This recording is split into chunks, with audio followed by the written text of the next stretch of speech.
இந்த கோயில் கும்பாபிஷேகம் நடக்கணும், திருத்தேர் நடக்கணும்னு கொஞ்சம் மானசிகமாகவும் வேண்டிக்கோங்க.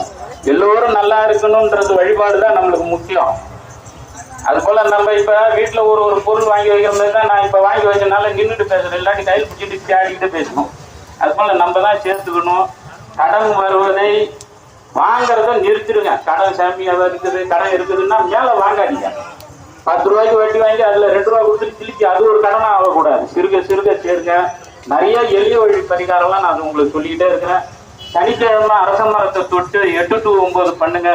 ஒரு பெருமாள் கோயிலுக்கு சமாசனம். மூலதோ பிரம்ம ரூபாய மத்தியதே விஷ்ணு ரூபினே அக்ரத சிவ ரூபாய விருட்சராஜாயதே நமகன்றான்.